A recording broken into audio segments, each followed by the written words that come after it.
To some extent, you are your own ancestor, a continuation of family lineage and human race.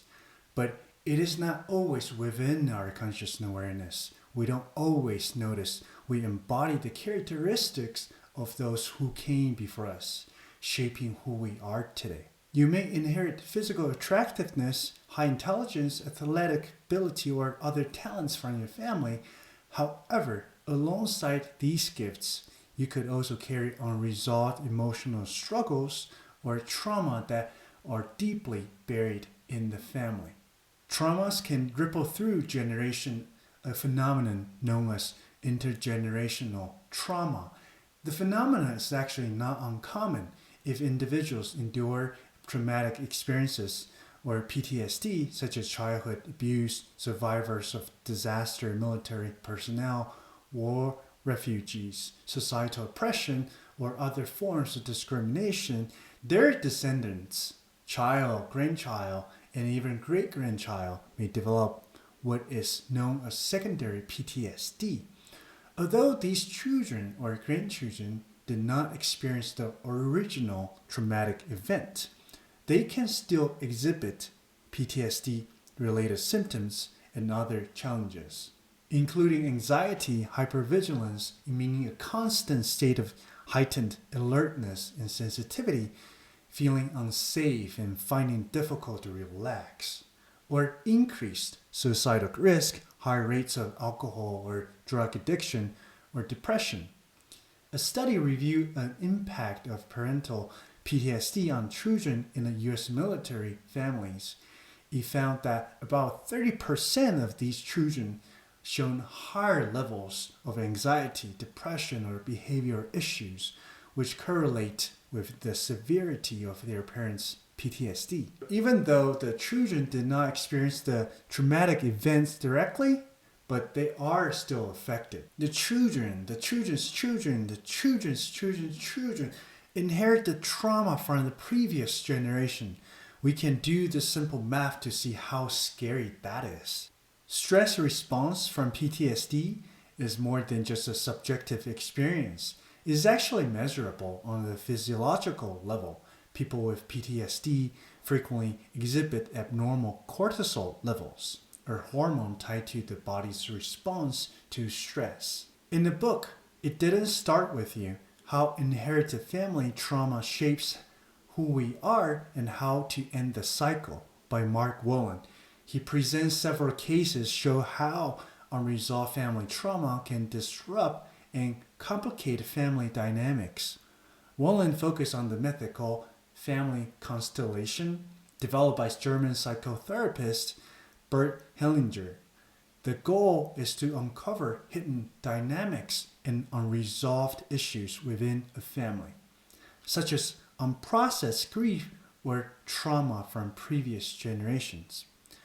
The book includes numerous cases. Some illustrate the intergenerational trauma, some reflect the recurrent undesirable or harmful traits within the family.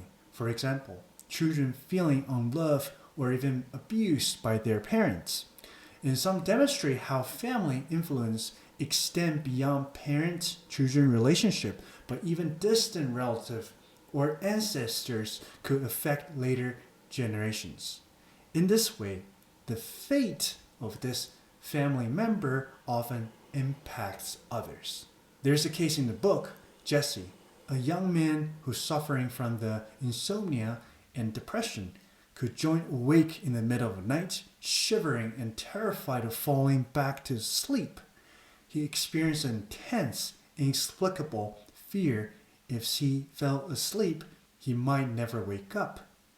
When exploring his family history, Jesse learned from his father about the tragic death of his uncle, Colin, who had died in 19 freezing in a storm while checking the power lines. His death was so painful for the family that his name was never spoken.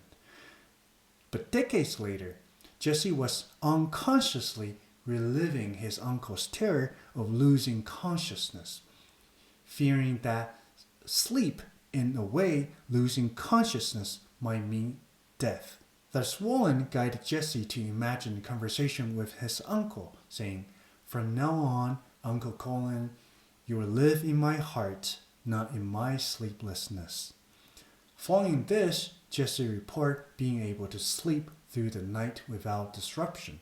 This approach may sound a little bit mystical, making seemingly distant and unrelated connections, perhaps difficult to find solid evidence. However, those realizations often emerge not from logical reasoning, but more than aha moments of insights or epiphany. In my experience, during a deep in the meditative state or when arranging figures, in my case, I use Lego figures, some peculiar feelings or image might surface, sometimes in the form of insights. So despite the challenging improving cause and effect, the therapeutic results are often positive. Through the work of family constellation, the hidden past events may begin to surface, allowing individuals to release emotional burdens or resolve issues by reprocessing painful experiences inherited from a few generations ago. Family constellation can help reveal puzzling family dynamics.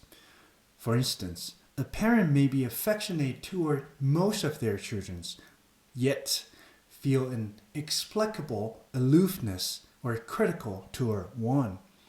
This method can also help uncover underlying tensions in the relationship between spouse or siblings.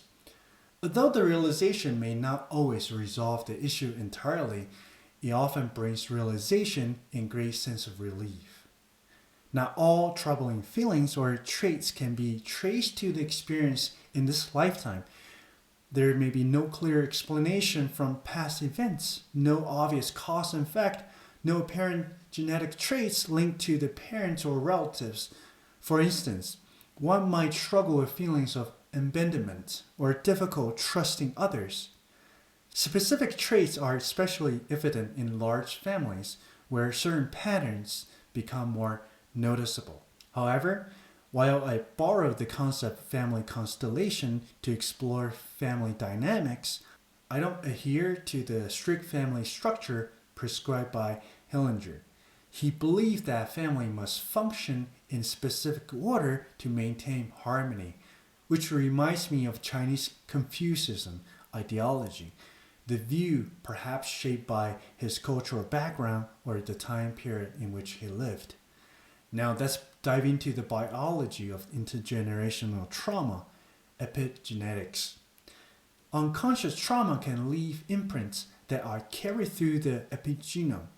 Trauma experienced by one generation can alter the epigenome, change the genetic expression, leave trace on DNA molecules, and be passed down through generations. But epigenetics changes don't alter the underlying genetic sequence. Instead, they function as switches, like light switches, turning specific traits on or off, or activating or suppressing certain genetic expressions. These epigenetic markers can persist until the trauma is addressed or healed and be reversed. This epigenetic phenomenon can also be replicated in laboratory settings. In one study, male mice were conditioned to fear the almond-like scent of acetophenum through mild electric shocks. So basically, this poor mice went through the repetitive cycle of fear conditioning, the almond scent and electric shock, an almond scent and electric shock, almond scent and shock again, over and over until it develops a fear of almond scent.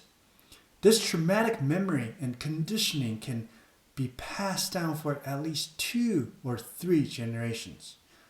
Children, grandchildren, or even great-grandchildren mice still display the same fear response to the almond scent as their grandfather did, despite never experiencing the electric shock themselves. This effect is deeply unsettling. Imagine a household where parents are constantly shouting and shaming, forcing children to live in a persistent state of intense fear and stress. The emotional and physical trauma could reverberate through future generations, reaching grandchildren, great-grandchildren, and beyond. However, don't lose hope. In a well-known cross-fostering study, researchers observed two groups of mother mice. One group consists of attentive, high-licking, and grooming mothers, while the other group was less caring and aloof mothers. So the common pattern is that pups that grow up with aloof mothers will grow up become aloof mothers themselves and continue to raise other generation of aloof mothers. However, in this experiment, researchers want to investigate whether nurturing style would alter behaviors or epigenome. Thus, they swapped the pups, giving the pup from the aloof biological mothers to attentive foster mothers. A remarkable finding, pups raised by attentive mothers were less anxious and developed a more resilient response to the stress. Those pups also grew up, become more attentive and nurturing mothers themselves, preserving and passing down the behaviors through altered epigenetic expression. In contrast, pups raised by aloof mothers adopt a similar aloof style, rarely grooming their own offspring. This experiment demonstrates that nurturing behaviors in mice isn't fixing genes, but can be turned on or off. Through epigenetic switches, mother mice have the ability to reshape the epigenetic expression and behaviors of their pups.